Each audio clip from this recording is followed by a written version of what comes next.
याच संदर्भातली आणखी एक महत्त्वाची बातमी आहे। कांदिवलीमधील मराठी रिक्षा चालकाला झालेल्या मारहाण प्रकरणामध्ये मनसेच्या आक्रमक भूमिकेनंतर अखेर पोलिसांनी गुन्हा दाखल केला। मारहाण करणाऱ्या अमराठी रिक्षा चालकांविरोधात 7 तासांनी हा एफआयआर नोंदवण्यात आला। सुरुवातीला कांदिवली पोलिसांनी अदखलपात्र गुन्ह्याची नोंद करत टाळाटाळ केल्याचा आरोप केला जात होता। मात्र पोलीस उपायुक्त कार्यालयावरती मराठी रिक्षा चालकांसह आंदोलन छेडण्याचा इशारा मनसेने दिला आणि त्यानंतर पोलिसांनी प्रक्रिया पूर्ण केली। जाणीवपूर्वक दुखापत करणं, शांतता भंग करणं आणि मालमत्तेचं नुकसान करणं या कलमांअंतर्गत ही कारवाई करण्यात आली आहे।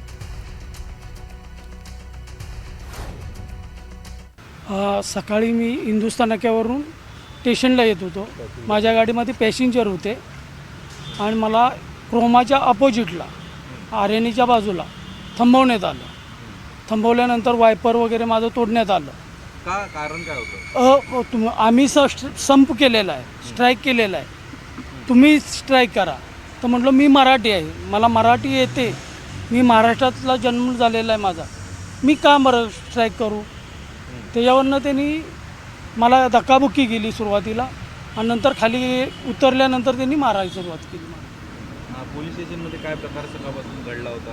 काय सकाळी आम्हाला सांगितलं की एफआयआर करून घेतो आणि नंतर त्यांनी माझ्या याच्यात NC दिली आणि नंतर साहेब आले, मनसेचे पदाधिकारी वगैरे, ही सकाळी दिलेली NC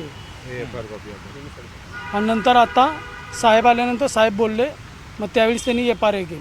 किती तास झाले घटना घडून आणि NC देऊन आणि एफआयआर देऊन किती तास तुमचे गेले आज पोलीस स्टेशनमध्ये? पोलीस स्टेशनमध्ये 1:11 नंतर इथं आलेलं आहे, 11च्या आसपास। किती वाजले? काय किती तास दिले? 6 वाजले, 7 तास झाले।